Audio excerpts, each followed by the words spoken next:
There is a nation on this earth whose destiny was sealed before any of its leaders were born. Its victories, its alliances, its collapse, and even its possible redemption were inscribed in ancient scrolls centuries before a single word of its modern history was spoken. That nation is not a mystery. That nation is not hidden, and the Bible has known it by its original name since the very beginning. What you are about to hear is not speculation. It is not the opinion of a political commentator or the theory of a geopolitical analyst. It is a thread, a single unbroken thread that runs from the book of Genesis all the way to the book of Revelation, with a coherence and a precision that no human being could have engineered alone. And at the center of that thread is one nation, one ancient people, one land that appears on every major page of the biblical story. That nation is Iran.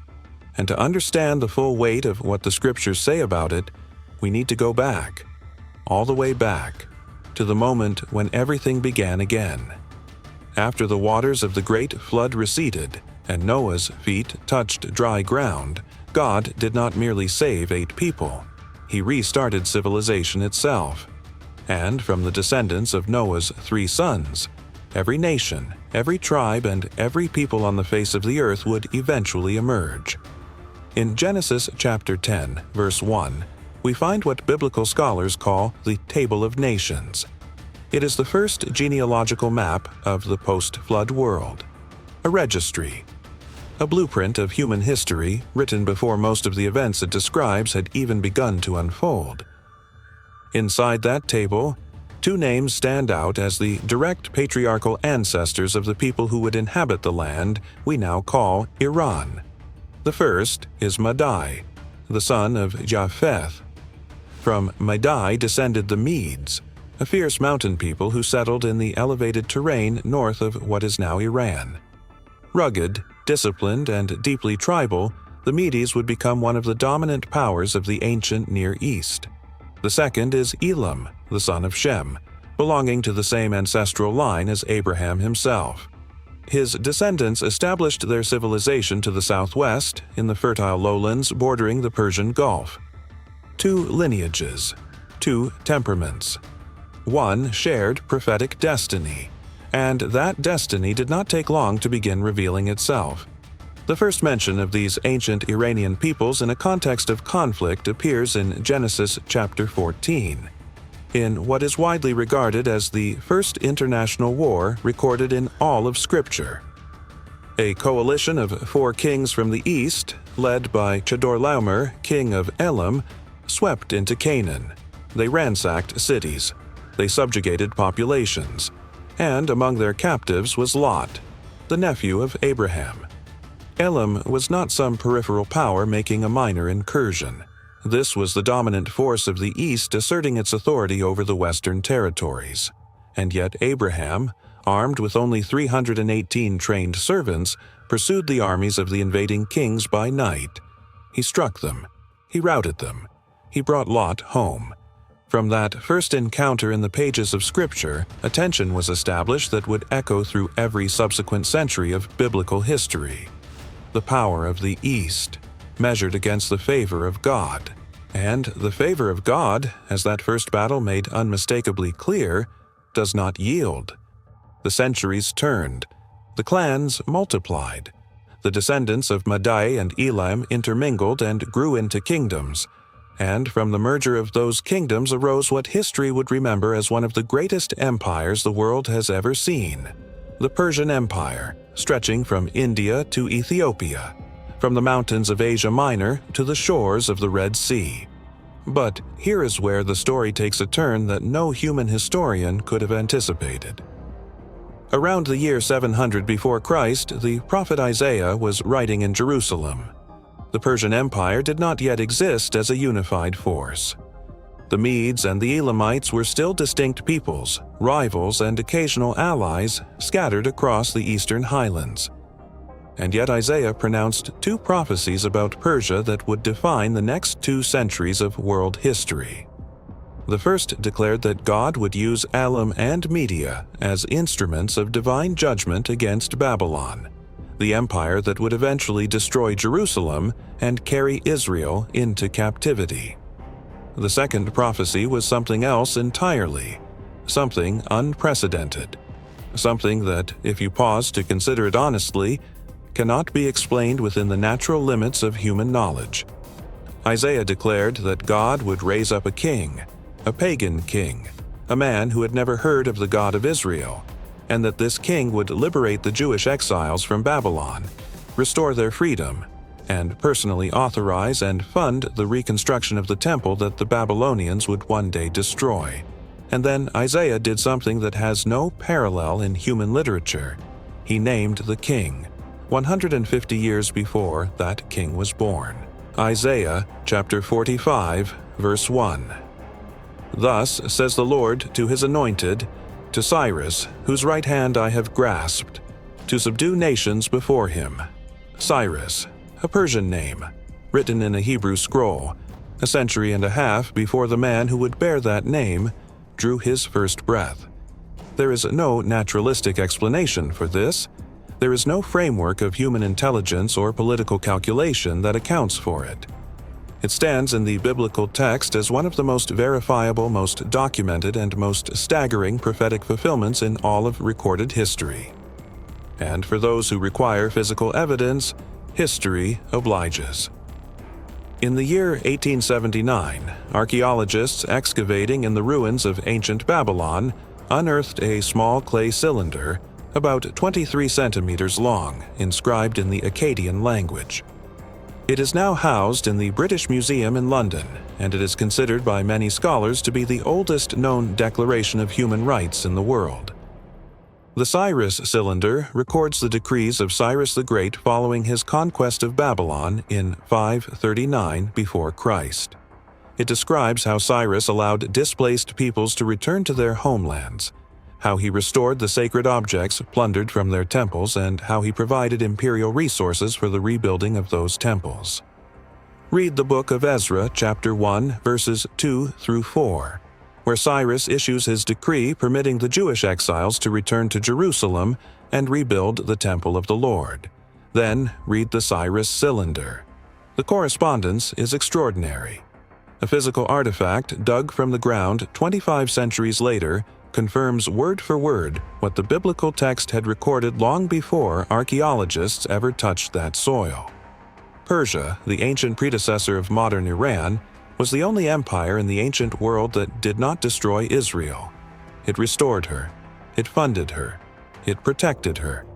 And that fact is not merely a historical curiosity, it is part of a pattern that runs through the entire biblical narrative. A pattern too precise and too consistent to be dismissed as coincidence. But before Cyrus ever rode into Babylon, God had placed a witness in the center of the storm. A young Hebrew boy named Daniel had been torn from his home in Jerusalem when Nebuchadnezzar's armies sacked the city. He was brought to Babylon as a captive, a prize of conquest, a living symbol of Israel's defeat. And yet, inside the court of the most powerful empire on earth, Daniel did not surrender. He held to his identity, his prayer schedule, his God. And because of that faithfulness, the Lord granted him something no other captive in Babylon received: the ability to reveal mysteries that no human mind could penetrate. The first great mystery came through the king himself. Nebuchadnezzar was disturbed by a dream so vivid, so unsettling, that he woke in the night trembling. He summoned all the wise men of Babylon with an impossible demand. Not only must they interpret the dream, they must first describe it without being told what it was. No one could. The sentence of death was issued. Until Daniel stood before the king. And in Daniel chapter 2, verse 38, after describing the dream with precise accuracy, he declared, "You are the head of gold." Babylon was the first kingdom. But the chest and arms of silver represented two peoples intertwined. Two arms unequal because one arm, the Persian arm, would rise higher and take dominion. Babylon would fall. Persia would rise. And all of it, every transition, every succession of power, followed the order that God had established before any of it occurred. Later, in a vision beside the river Ulai, Daniel saw a ram with two unequal horns charging in every direction, unstoppable in its advance. The angel explained in Daniel chapter 8, verse 20. The ram represents the kings of Media and Persia. Two horns, two powers, one dominant, and then from the west, a goat appeared moving so fast its feet did not touch the ground. A single great horn between its eyes struck the ram and shattered it completely. Daniel did not yet know who that goat was, but history would answer the question within 2 centuries. Alexander the Great destroyed the Persian Empire with a speed and ferocity that remains astonishing even today. 3 decisive battles. An empire that had stood for 3 centuries, dismantled in less than a decade. Every detail of Daniel's vision matched the historical record with what can only be called mathematical precision. Before Persia's fall, however, one of the most intimate and dramatic stories in the entire Bible unfolded inside its courts. In the days of King Ahasuerus, the throne of the greatest empire on earth sat in Susa, in the heart of ancient Elam, in the southwestern territory of what is now Iran. A young Jewish girl, an orphan raised by her older cousin Mordecai, was brought to the palace when the king searched for a new queen. No one knew she was Jewish. Ahasuerus chose her above all the women of the empire. Her name was Esther. In the shadows of the palace, another figure was rising. Haman, a descendant of the ancient enemies of Israel, had climbed to the position of chief minister under the king. When Mordecai refused to bow to him, Haman did not seek simple revenge.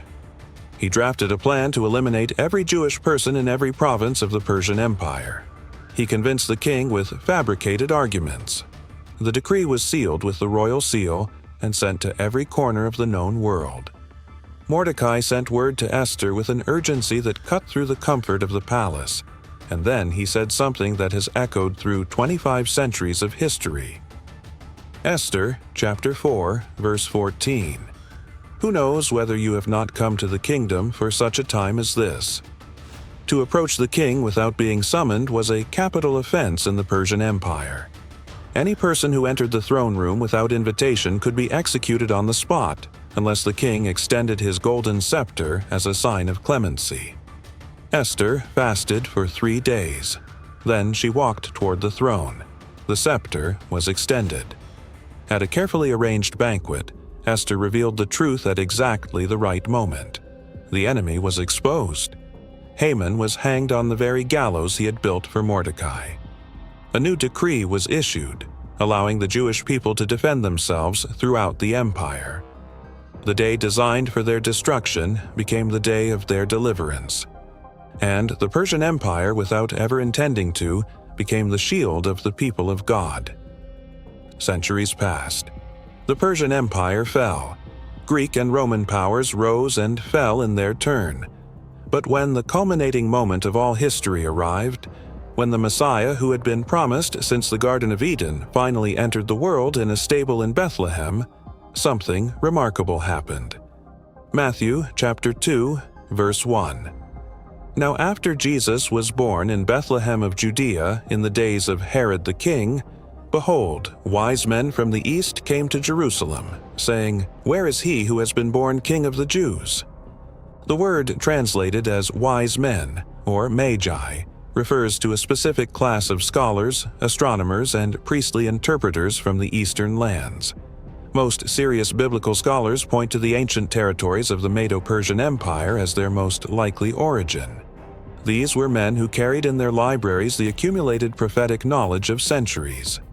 And among those writings, almost certainly, were the scrolls of Daniel. In Daniel chapter 9, verse 25, the prophet had laid out with mathematical precision the timeline for the arrival of the Messiah. He gave the starting point. He gave the number of weeks. And when the star appeared in the east, these men knew exactly what it meant. Not by impulse, not by superstition, by knowledge that had been passed down from a captive Hebrew prophet to the scholars of Persia. They crossed the desert. They arrived in Bethlehem. They knelt before a child. and they offered 3 gifts that were not merely valuable but prophetically precise: gold for a king, frankincense for a god, myrrh for one who would die as a sacrifice. While the religious leaders of Jerusalem, who had the scrolls and the synagogues and the traditions, remained largely indifferent, it was men from Persian soil who were first to recognize, first to travel, and first to worship the Savior of the world. Once again, the land of ancient Elam was an instrument in the hands of God. Today, when the name of Iran appears in the news, it is almost always in the context of nuclear negotiations, proxy wars, or diplomatic standoffs. The political regime that governs the Islamic Republic is defined in the Western media almost entirely through the lens of threat and confrontation. But something is happening inside Iran that the cameras rarely capture and the headlines almost never report. And it may be the most significant thing occurring on that land since the days of Cyrus. According to multiple research organizations and missionary networks tracking global church growth, the underground Christian church inside Iran is among the fastest growing in the world in percentage terms. Despite severe legal penalties for conversion from Islam, despite the very real risk of imprisonment, torture, and in some cases execution, thousands of Iranians are coming to faith in Jesus Christ every single year, and the stories of how it is happening are not the product of organized missionary campaigns or the distribution of foreign literature. Many of them begin the same way: in a dream, in the silence of the night. A figure appears, he identifies himself, and when these Iranians, many of whom have never spoken to a Christian or touched a Bible, begin to share what happened to them, they discover that thousands of others across the country have experienced the same thing. This is not coincidence. This is not a sociological trend that political science can account for. This pattern, ordinary people from a land of ancient prophetic significance encountering a divine presence through dreams and visions, echoes what happened in that same region more than 2,000 years ago, when Magi from Persian soil followed a sign in the heavens all the way to the feet of the Messiah. And scholars who study the prophecy of Jeremiah chapter 49, verse 39, where God declares that in the latter days he will restore the fortunes of Elam, point to what is unfolding inside Iran today as the possible early fulfillment of exactly that ancient promise. But the biblical narrative does not end with restoration alone.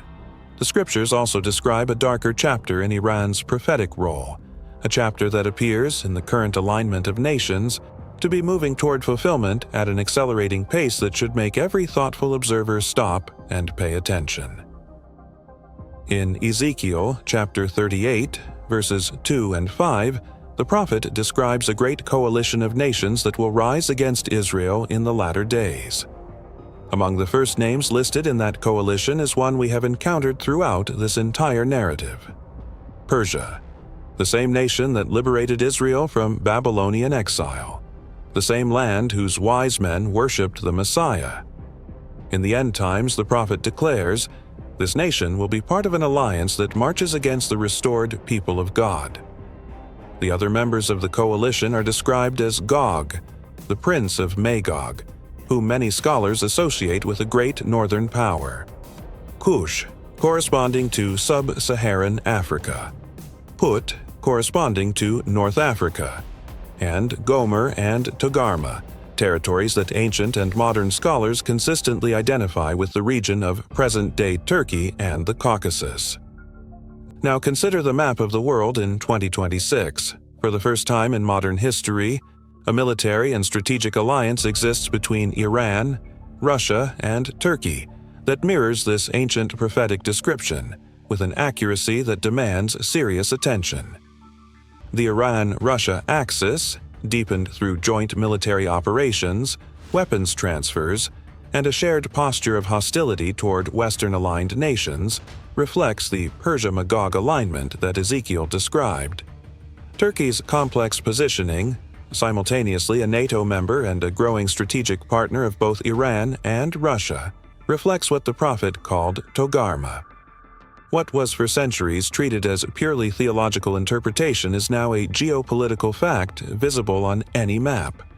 Ezekiel was not writing allegory. He was writing a precise description of an alignment that the world is watching for in real time.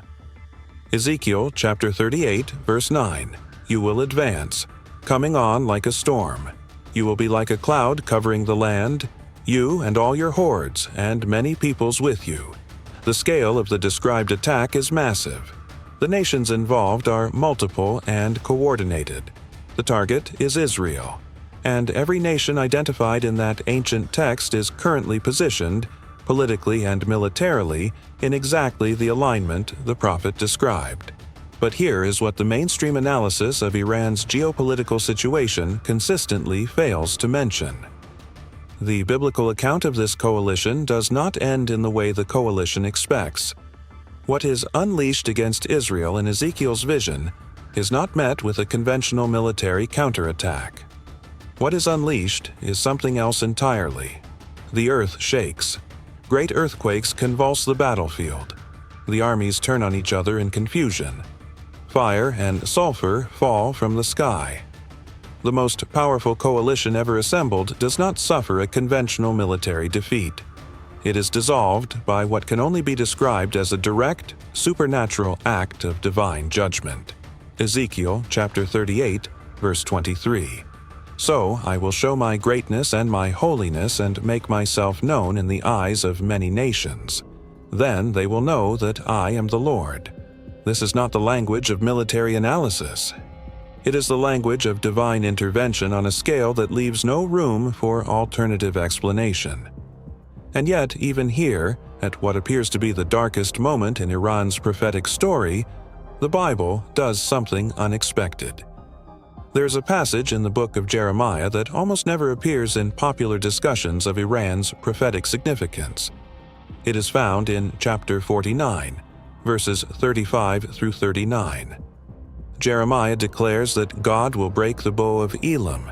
The dominant strength of that nation will be shattered. Its power will be diminished. This is the language of judgment. But then Jeremiah says something that changes everything. "In the latter days I will restore the fortunes of Elam, declares the Lord." Two parts, one prophecy. First comes the judgment. Then, after the judgment, comes something that no geopolitical analyst would predict: restoration. Not the restoration of a political empire, the restoration of the people themselves. And in Zechariah chapter 14, verse 16, the picture expands even further. The prophet describes the days that follow the final divine judgment, and he writes that the nations which have survived will go up year after year to Jerusalem to worship the King, the Lord of hosts. Will Elam be among those nations? Could Iran, this nation that has played the role of redeemer and the role of adversary, that has been broken by judgment and touched by grace, also be among those who eventually stand in the restored Jerusalem to worship the Lord of the universe? The Bible does not close that door. Step back now and consider the full arc of what we have covered, because the coherence of this narrative across thousands of years and dozens of independent writers is itself a kind of evidence that no skeptic has ever satisfactorily explained.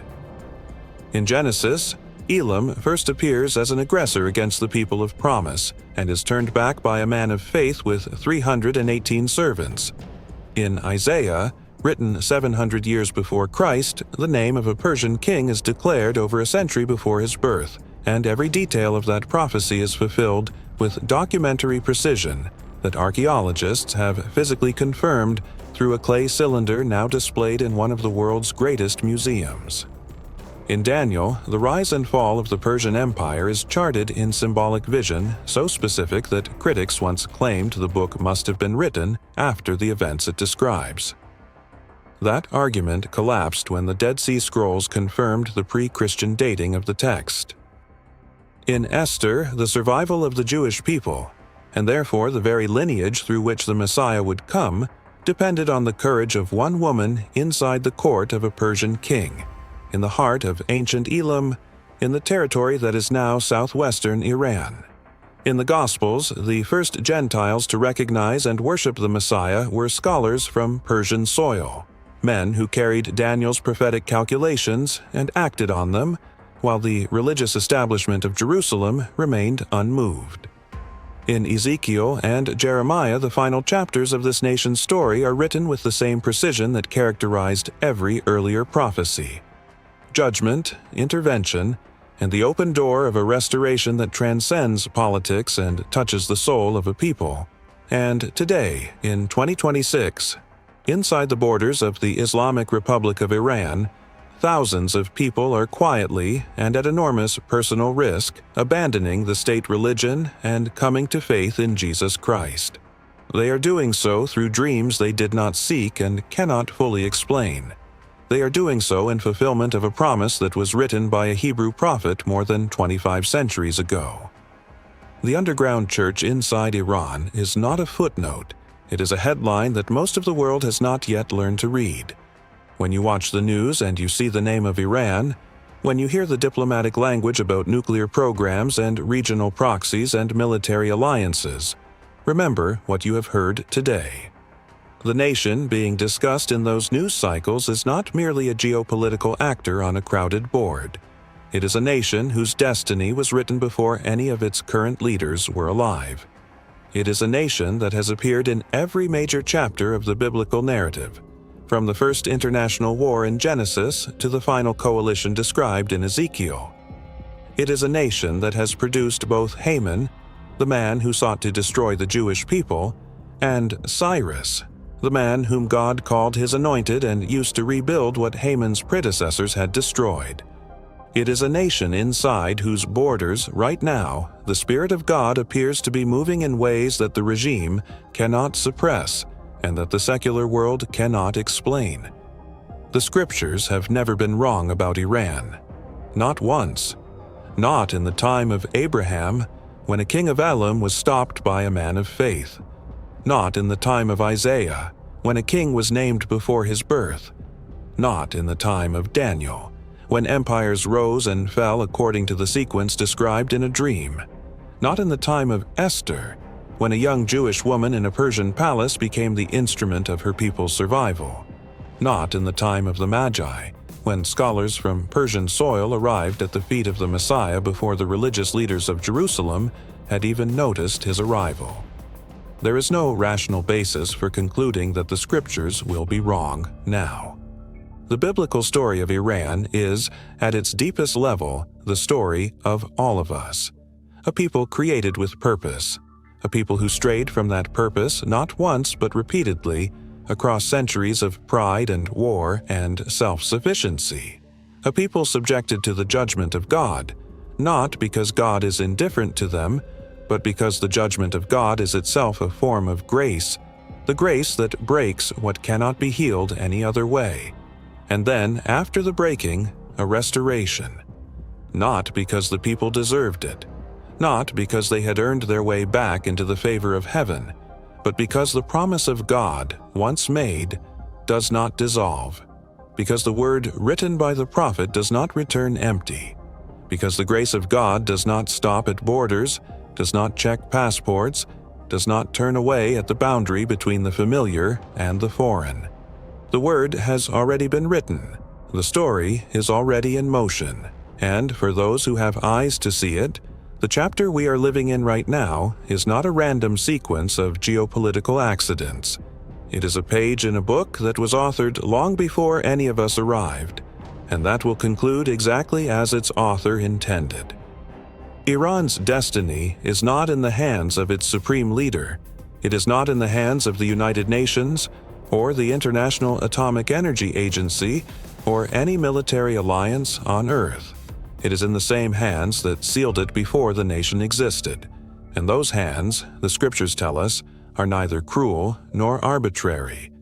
They are the hands of the one who declares the end from the beginning, and from ancient times things not yet done, saying, "My counsel shall stand, and I will accomplish all my purpose."